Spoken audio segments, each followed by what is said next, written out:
Morning, welcome back to my channel. তোমরা সবাই কেমন আছো? আশা করি তোমরা সবাই অনেক ভালো আছো, আর আমিও বেশ ভালো আছি। তো কালকে তো ব্লগে দেখেইছো যে আমি দাদান বাড়ি চলে দাদানে 10 দিনের কাজ। তো মানে মানুষ যেতে না যেতেই কিভাবে যে দিনগুলো পেরিয়ে যায় সেটা যাদের সঙ্গে হয় তারা খুব ভালোভাবে রিয়েলাইজ করতে পারে। আজ 10 দিন পেরোলো, কিছুদিন পর 1 বছর, 2 বছর, 3 বছর, মানুষগুলো কোথায় যেন কর্পূরের মতো উড়ে যায়।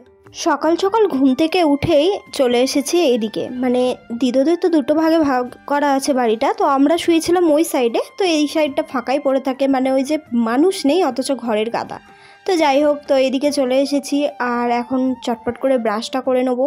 আর দিদো তো এদিকে আমাকে দেখাচ্ছিল যে তার গাছে কত লেবু হয়েছে, মানে একটা পাতিলেবু গাছ আছে, সেটা অনেক ছোট থেকে আমরা দেখে আসছি, প্রায় মানে কি বলবো এক এক দিনে 100টা 150টা করে লেবু তোলে, এত পরিমাণে লেবু মানে গাছে লেবু হয়েছে। তো এই কারণেই শুধু দিদো আর কি কোথাও গিয়ে শান্তি পায় না, যে গাছে লেবুগুলো আছে সেগুলো নষ্ট হবে সেই জন্য।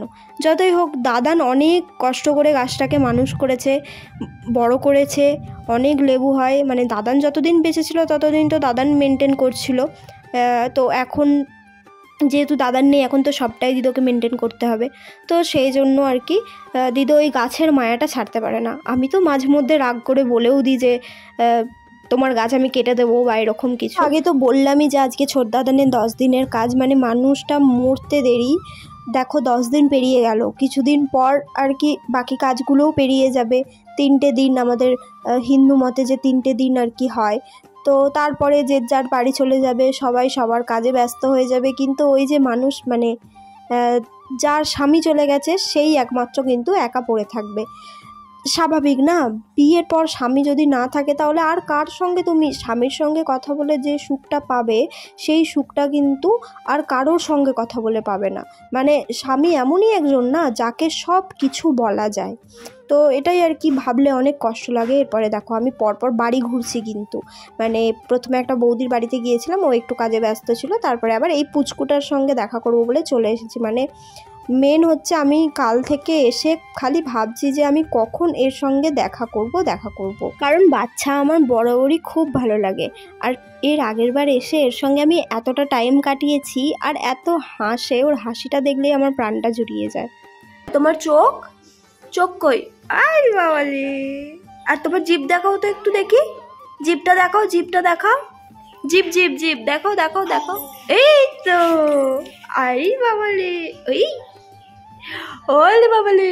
দাও, হাত দাও, হাত দাও দেখি, তোমার হাতটা দাও, হাতটা দাও, হাতটা দাও, তোমার হাতটা দাও, দাও একটু হাতটা। এই তো দিয়েছে গো। এর আর আমার সম্পর্কটা হচ্ছে অনেকটা মজার, মানে আমার মাসি হয়, বুঝতে পারছো কত বড় মাসি আমার তো কি বলবো, মানে দেখলেই এত কিউট লাগে। তো যখন আর একটু বড় হবে, ও যখন জানবে যে আমার এত বড় একটা বোনঝি আছে, তখন কত মজা হবে বলো তো। দেখো এখন একটু বাড়িতে চলে এসেছি, আর স্নান টান করা হয়ে গেছে, ওদিকে মামারা কাজে বসে গেছে, আর এদিকে আমি আবার চলে এসেছি আরেকজনের সঙ্গে দেখা করতে।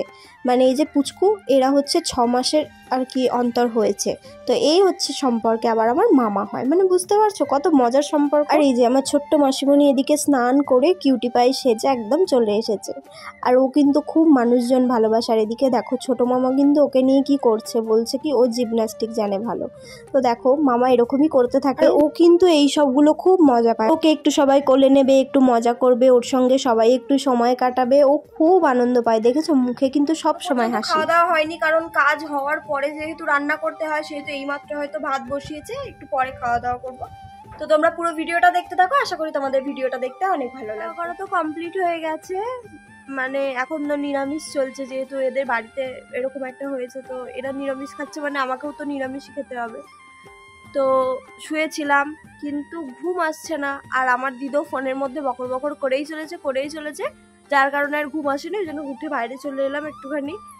আর আবার একটু মেঘ করছে, যেন বৃষ্টি আর এখন না হয়, কারণ প্যান্ডেল সব কিছু হয়ে গেছে, এবার এখন যদি হুটহাট বৃষ্টি চলে আসে তাহলে সবারই অসুবিধা। তো দেখা যাক এখন কি হয়। এদিকে দেখো আমি একটুখানি প্যান্ডেলটাও তোমাদের সঙ্গে শেয়ার করে দিলাম, কিন্তু আমি এখানে এসে বেশি কিছু শেয়ার করতে পারছি না, কারণ বুঝতেই পারছো যেহেতু শ্রাদ্ধ বাড়ি, তো অনেকে আবার খারাপভাবে নিয়ে নেবে, কারণ যা সব হচ্ছে শ্রাদ্ধ বাড়ির ভ্লগ নিয়ে। তো দেখো তারপরে একটু বিকেলবেলা মাঠের দিকে এসেছি দাদার বউকে নিয়ে। তো ভিডিওটা যেই অবধি রাখলাম। Thank you for watching, by.